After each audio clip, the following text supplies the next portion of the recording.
Madam ఆ రోజు నాతో ఎగ్జామ్లో కూడా మాట్లాడుతుంటే వాడిని వేరే బెంచ్లో వేశారు. అదే వాడే కనుక నా పక్కనే ఉంటుంటే ఈరోజు నా రిజల్ట్ ఇంకోలా ఉండేది మేడం, ఇంకోలా ఉండేది.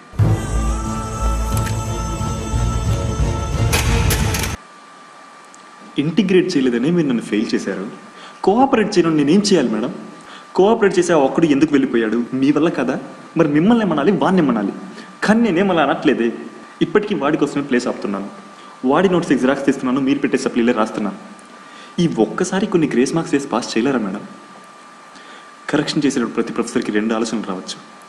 ఒకటి, ఈ మాత్రమైనా కష్టపడి రాసుంటాడులే అని. 2, ఇది కూడా కాపీ చేసి ఉంటాడులే. మేము మొదటిది ఎక్స్పెక్ట్ చేస్తాం, మీరు రెండో దానికి ఫిక్స్ అయ్యారు. ఒక్కసారి అలా కూడా ఆలోచన చూడండి మేడం, ఒక్కసారి.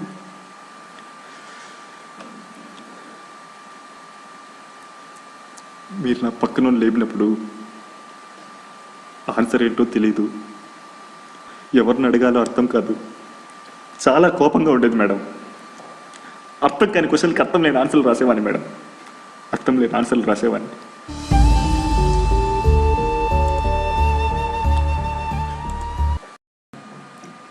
మంచి టీచర్ అంటే మంచిగా టీచ్ చేయడం కాదు మేడం, 40 మార్కులు వేయడం, 4గురిని పాస్ చేయడం.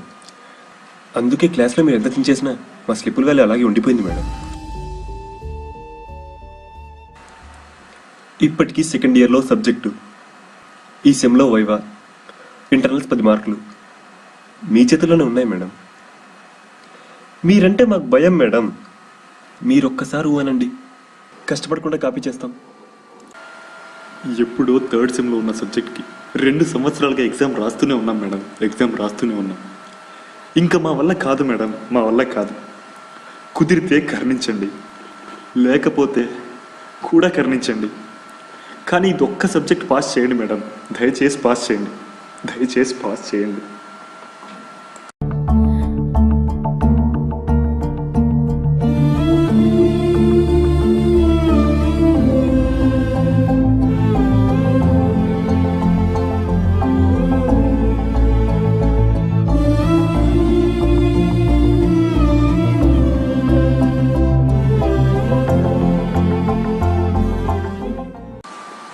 ఈసారి ఎగ్జామ్ రాయండిరా గౌతమ్.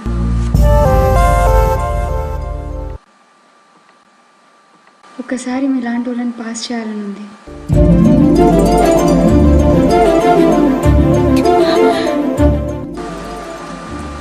అందరినీ పాస్ చేస్తాం. వాడు ఒక్కడే పాస్ అవటం కాదురా, అందరిని పాస్ చేయించేవాడే గొప్పోడు.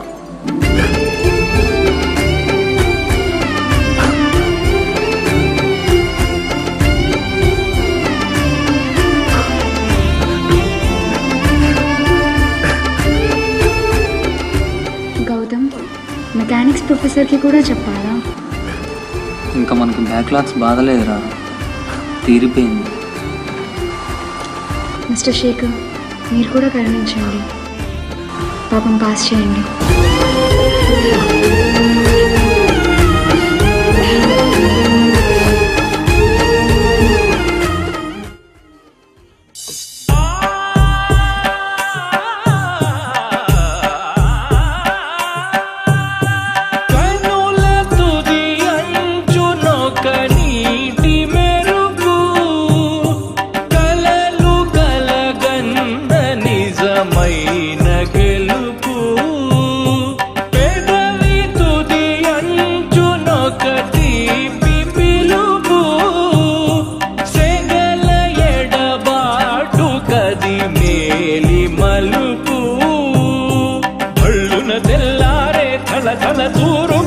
వెలుగులు కురిసింది ఆనందం, ఋతువులు గడి దాటే చెరగని చైత్రముల నవ్వులు పూసింది ఆనందం. జీవన మాధురిగా మమతలు చిలికెను మనసను మధువనం.